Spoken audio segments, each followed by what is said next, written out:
자, 글로벌 증시부터 한번 볼게요. 일단은 뭐 개장 초에도 말씀드린 것처럼 다우지수라든가 S&P 500 지수, 나스닥, 필라델피아 반도체 지수 일본 기준에서도 뭐 그렇게 크게 보고 온 건 아니거든요. 그런데 뭐 심리적으로는 힘겨우신 부분들이 있는 거고, 근데 이 부분을 예전 같으면은 뭐 그냥 강하게만 계속 말씀드렸을 텐데 새로 들어오신 분들이 좀 계시다 보니까 조금은 어찌 보면 여러분들은 그렇게 생각 안 하실 수도 있겠지만은 제 입장에서는 좀 유하게 말씀드리는 겁니다. 다른 때 같으면 더 세게 말씀드리죠. 아니 이게 왜요? 라고 하면서 키리우스님께서 이제 그림을 그려주셨고, 요 흐름, 그러니까 수렴되고 난 이후의 흐름은 이렇게 좀 움직임이 나타나지 않을까라는 이제 말씀을 해주셨는데, 맞습니다. 근데 이제 중요한 부분은 요 기간 조정 범위의 기준이 어느 정도 이제 형성이 될까, 뭐 그 정도 수준이에요. 그 정도. 그리고 전체적으로 이제 제일 중요한 부분은 이 기간 조정, 이 가격 조정은 이미 끝났잖아요. 기간 조정 이후에 돌릴까의 기준에 아무리 기술적 분석이라고 해도 기본적인 펀더멘털은 보거든요. 그러니까 돌릴 수 있을 것이냐, 시장이 긍정적이냐, 경제가 좋으냐, 경제 전망의 기준인 거죠. 오늘 그 새벽 기준에서의 흐름을 놓고 본다면은 일단은 제일 중요한 부분이 이제 국채 시장에서의 금리 변동성에 대한 부분인데, 그 금리가 어떤 상황이냐, 미국의 또 유럽의 10년물, 그러니까 장기물에 대한 금리의 국채 금리가 어떤 그 흐름이냐라고 했을 때 강세를 띠고 있죠. 그런데 이제 지난 그 금요일 날 형성됐었던 장중에 1.6%까지 올라갔다라는 내용. 근데 그 부분이 새벽에 다시 1.5%, 그러니까 그걸 넘긴 것도 아니고 1.5% 수준으로 형성이 됐다는 거죠. 그 이제 1.487로 끝났던 부분, 이 부분이 다시 이제 1.5, 26일 날 이렇게 끝났던 부분이, 그리고 나서 이제 뭐 다시 눌려서 1.4%대로 끝났는데, 말씀드린 것처럼 뭐 전혀 문제가 되는 금리가 아니거든요, 지금. 근데 이제 연준이나 ECB, 유럽의 이제 그 중앙은행 의원들의 의견이죠. 근데 국제시장에 개입할 의사 없다. 그걸 왜 악재라고 얘기하냐 이거지. 시장이 조정받으면 악재예요. 유럽장 한번 봅시다. 월봉 기준에. 아니 살다 주식하면서 지금의 흐름을, 뭐 힘들죠, 힘들기는. 근데 시세가 안 나오니까 힘든 거고. 근데 이 부분이 대사락이라는 등, 조정이 깊어질 거라는 등, 뭐 쉬어가야 된다는 등, 아우 좀 기가 막혀요. 그냥 하도 들으니까 질렸어 저도. 지금 독일 쪽의 흐름이 사상 최대치 신고가 3월달에 또 찍어주고, 또 찍었잖아요. 어찌됐건 3월달에. 그래놓고 눌림폭인데 저게 뭐 왜? 그 오늘 기준에서 우리 종목 주력주 왜 못 가요 하지만 저점들이 다 이탈된 것도 아니고, 수익 종목의 HMM이 이제 어제 들어가신 분들이 이제 오늘 기준에 좀 짜증이 확 나는 기준이 되고, 근데 뭐 그거 부담스럽지 않다고 그랬죠. 포스코 관련주들은 뭐 어제 시간에서의 강세, 오늘의 흐름에서는 그냥 음봉이니까 관망하자.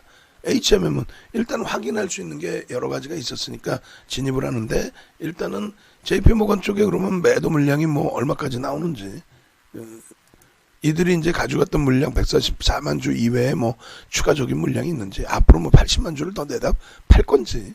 근데 파는데 요 가격에서만 팔죠 지금 계속. 요 정도 가격이라면 뭐 우리도 감내할 수 있죠. 또 이걸 또 누군가는 계속 받아가고 있고, 그게 이제 개인들이 많이 받아가고 있겠습니다만 어찌됐건 손바뀜도 많이 있고, 결론적으로 국내 증시의 흐름도 그렇게까지 뭐 아글아글 쓸 만큼 버거울 정도 수준까지는 일단 아니라는 거죠. 그래서 지금 삼성전자 쪽을 우리는 계속 들여다보잖아요. 일단은 삼성전자의 5분봉 놓고 보시면 거의 시장의 흐름하고 비슷비슷할 거예요. 그렇게 해서 선물 쪽의 기준이나 삼성전자의 이 흐름이나, 삼성전자가 좀 방어를 해주고 시초가 대비해서 올라갔다가 이제 시초가 수준 흐름 나와주고, 아이고 HMM이네요. 좀 이상하다 했죠. 삼성전자 맞지가 않으니까 지금 변동이. 삼성전자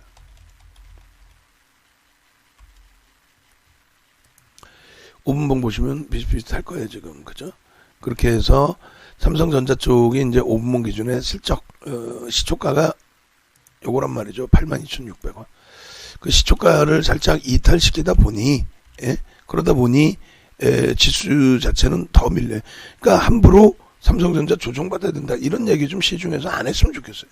그냥 뭐 자기 마음대로 막 해석해서 얘기하고, 뭐 조정받아야 된다고. 큰일 날 소리죠.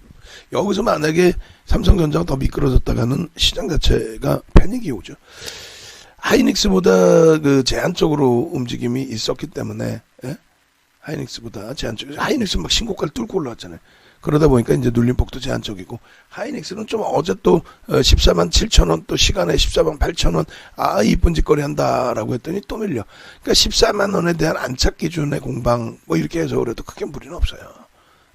한 달, 보름 동안 가격 조정, 기간 조정 다 받고, 그러나서 외국 기관이 들어올리는데, 오늘도 시초가 위쪽에 흐르면서 14만 4천 원의 매수세를 드리긴 했습니다만 14만 4천 원이든 14만 1,500원이든 편입의 기준을 잡을 수만 있다면, 예?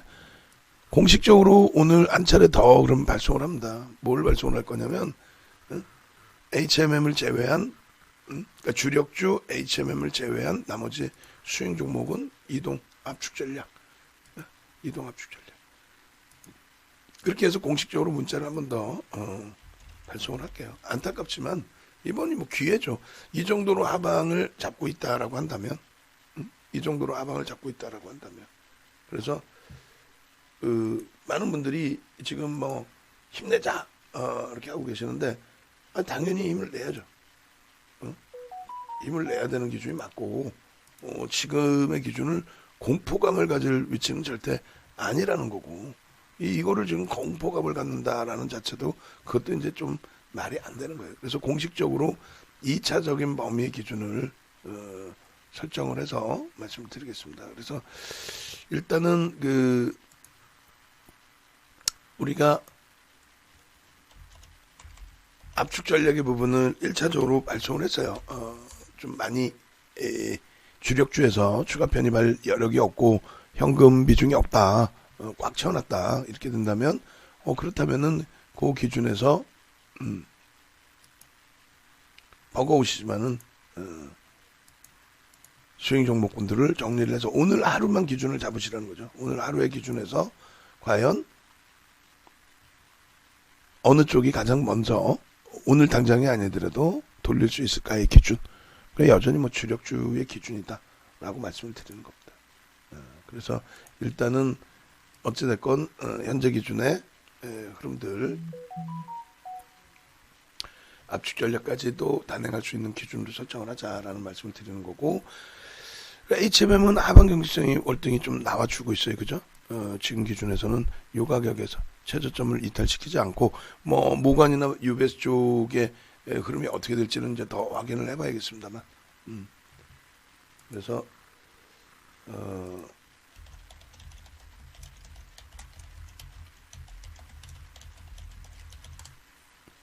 시장은 힘들다 할지라도 그렇게 공포를 가질 시장은 아니라는 거.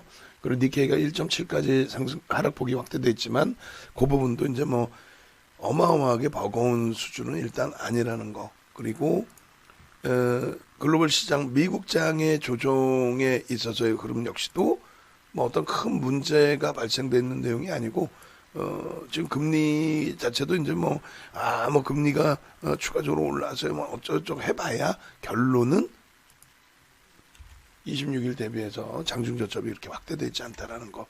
시장 지금 1.42% 4387 떨어져 있습니다만, 이 부분도 일단 삼성전자에서 하방만 잘 잡아주고 돌려준다면 크게 무리는 없어 보여요. 1.74% 일본이 밀려 있고요. 호주는 그나마도 뭐 낙폭이 좀 줄어 있는 상태예요. 개장초 대비해서, 그들의 개장초 대비해서는 0.99, 1% 중반 이상에서 많이 줄어 있고, 미국 선물도 뭐 추가적인 급락이라기보다는 0.54, 1% 미만은 의미를 부여하기 어렵다 그랬어요. 그렇게 해서 11시 48분 기준에 50분이라고 잡을게요. 50분 기준에 주변 증시의 흐름, 또 국내 증시의 흐름, 뭐 중화권 같은 경우에는 브릭스 시장으로 사실상 분류가 되죠. 이머징 마켓, 뭐 브릭스 시장. 그래서 일단은 오후장에 불기둥 그런 것도 가능해요. 그래서 일단은 현재 기준에서는 브릭스 시장까지 뭐 놓고 볼 필요는 없고 그쪽의 변동성이 뭐 5%, 7% 이상의 변동까지 나온다면 고민을 해보고요. 삼성전자에 어찌됐든 시초가 공방 그것을 넘겨주는 흐름이 잘 형성될 수 있기를 기대를 해보겠습니다. 지금 압축 전략 문자는 조금 더 들여다보다가 기준을 설정해 드릴게요. 일단은 뭐 1차적으로 해드렸고 우리 그 VIP 방의 기준에서의 전략 부분도 공지사항 전략 부분도 이제 수정해 드렸기 때문에 지수는 뭐 저점 이탈되거나 그래도 상관없어요. 아무런. 그리고 아니 지수가 예를 들어서 오늘 전저점을 깨서 오늘 전저점을 깨면은 그러면은 기다렸다는 듯이 외국 기관이 거기다 물량 돈 잡고 하한가 나와요? 아니 뭐 어떻게 그런 분석을 하는지 난 이해를 못하겠어. 물론 심리적으로 예를 들면은 삼성전자가 지금 전저점 뭐 82,200원인데 거기를 또 깼어. 뭐 그거 깨면은 뭐 기다렸다는 듯이 외국 기관이 그냥 쏟아 부어가지고 막 순식간에 10% 빠집니까? 아니잖아. 근데 뭘 그거 갖고 그래요. 물론 윤정두도 이왕이면 시초가 돌려야 된다 이렇게 되는데 그 부분은 심리적인 요인이지 시초가 못 돌리면 죽습니다. 혹은 시초가 돌리면 끝내줍니다. 이건 아니죠. 그러니까 매매 기준이나 우리의 비중 조절의 부분에서 그러한 그 기준점들을 고민을 해보는 거지. 뭐 그거 뭐 중계 방송하고 있으면 뭐 할 거예요. 그래 조금 전에도 이제 우리 키리우스 선생님께서 말씀해주신 수령기간 끝나면 이제 위로 쭉 뻗어 올리겠죠라는 질문 주셨는데 당연하죠. 그러니까 지금의 시장의 내용들이 뭐예요? 시장의 내용들 다 떠나서 시장에 무슨 내용으로 지금 이슈가 불거져 있어요? 국채금리에 대한 장기물 국채금리에 대한 강세. 그러니까 그게 강세를 띠는데 그럼 그게 호황인지를 먼저 따져보고 왜 강세를 띠는지 그게 뭐가 문제인지. 그렇게 했을 때 결론을 해석해드린 게 뭐예요? 아니 경기가 좋아서 장기물의 국채 금리가 국채 가격이 하락하고 국채 금리가 강세를 띠고 경기가 살아나는 신호를 굉장히 강하게 준다는데 거기에다가 연준이든 또 중앙 유럽은행의 위원분들이든 시장 국채 시장 개입 안 한다. 경기가 살아나서 정상적으로 강세를 띠고 있는데 거기다 대고 왜? 말도 안 되는 소리지. 그 얘기를 하는 겁니다. 아시겠죠? 그러니까 시장은 강할 수밖에 없는 위치다. 어떻게 약세를 가져가라라고 아무리 부탁을 해도 약세를 띨 수 없는 위치다. 그러니까 계속 강세잖아요. 계속 상승했지. 시장이 뭐 계속 밀렸나? 말도 안 되는 소리지. 계속 강세였죠. 네. 그래서 그런 맥락에서 좀 놓고 보시면 무난할 것 같습니다.